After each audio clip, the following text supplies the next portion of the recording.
Hey guys, welcome to the Simplify Your Life podcast. It's Coach Simona and I'm glad you decided to tune in.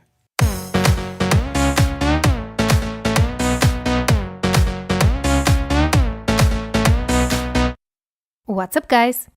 Today we're going to explore the 4 most common myths about marriage, and I will tell you why I consider them myths and add my personal touch to the mix. Now let's jump right into it. I've been married for almost 4 years. And trust me when I say this, marriage is no walk in the park. To me, marriage is not about signing up some papers that will bond you together for life. It's much more about what you're willing to invest in a relationship and the decision to trust your partner and stand beside them through thick and thin. Now, what is the first myth? Myth number 1. Marriage is the passion killer. We've heard that one almost everywhere, haven't we? Society wants us to believe that once you get married, the spark between you two is bound to expire soon after you say your wedding vows. Actually, I don't think that's true.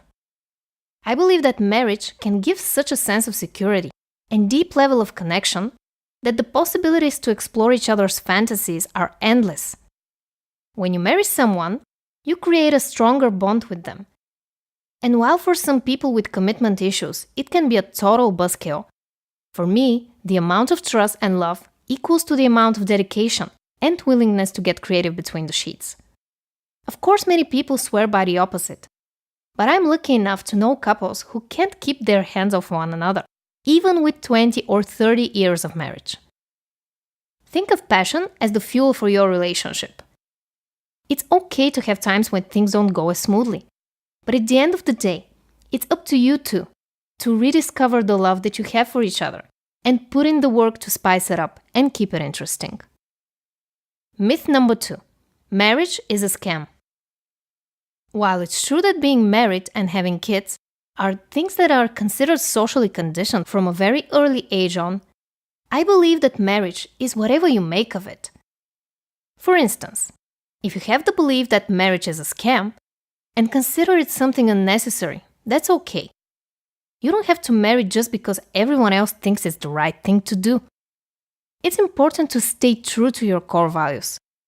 And if marriage is not your cup of tea, by all means do your thing. So why do I think that this myth is just not true? Because I've seen it with my own eyes. 3 generations of loving, caring couples who stood through thick and thin next to one another. I grew up in a family where no matter how hard it got, my parents and my grandparents always had their backs. I've believed in marriage since I was a little girl. And the same year that I turned 25, I got the most heartwarming proposal from my boyfriend. 1 year later, we got married, and we've been married ever since. Although we are still in the first few years of our marriage, it hasn't been easy, and we have had some challenges to overcome together. But I can tell you one thing for sure. Marriage is not a scam. It's as real as it gets. And if you're willing to trust your partner and go all in, there is a good chance you will make it work. Myth number 3. Marriage won't change anything. Most of my friends, back when I was in my early 20s, had the same opinion on marriage. They used to say, it's just a piece of paper. It won't change your relationship at all. And while I believe that domestic partnership is fantastic, and you can still love and care for each other deeply, a part of me considers that marriage adds a certain sense of security in your relationship. In my personal experience, marriage changed a lot of things between my husband and me.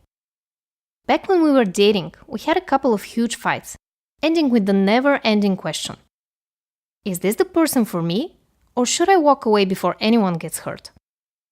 The truth is that this ring that I have on my finger represents the vows that I said on that beautiful August day. That wedding vows mean more to me than anything else in the world. They were not just words written on a piece of paper. They were our promises to each other. And I do believe that true love can overcome anything if the 2 people in the relationship are willing to work it out. Marriage makes you think twice before you break things off. It makes it easier to let go of the small things and focus on the big picture. It reminds you that you've chosen to spend the rest of your life with that person for a reason. And that reason is love. Myth number 4. Marriage will take away my independence. Debunking this myth was a big surprise to me. When I was in my teenage years and my early 20s, I remember hesitating when my friends asked me if I ever wanted to get married. Although I dreamt about it as a kid, somewhere along the way, I had convinced myself that marriage was going to take away my freedom. As some of you know, freedom is my number one core value. So how did I change my mind? By marrying my husband, the most independent and free-spirited person that I have ever met. The weirdest part about debunking this myth was that all my life I thought that getting married would mean giving up my freedom and spending all of my free time with my husband. Although I enjoy our time together, we are two very different individuals who don't always have the same interests or needs. And that is the glue that keeps us together, being independent while also being interdependent. What do I mean by this? When I started dating him, I was much more codependent than I am now. Marriage gave me a sense of security, belonging, and the trust that I have towards my husband and he towards me has grown in time. Now I know that there is this person out there who loves me for who I am. And that frees me up to focus on the second thing that I love in my life, my mission to help as many people as I can. Please share in the comments below if you have debunked any myths about marriage, or what are your thoughts on these 4 myths in general? I would love to know what you think. Thank you so much for listening to this episode. If you liked it, please give it a thumbs up. It helps me a lot. And subscribe to my channel if you don't want to miss out on my weekly episodes. I love you guys, and I'll talk to you in the next one. Bye.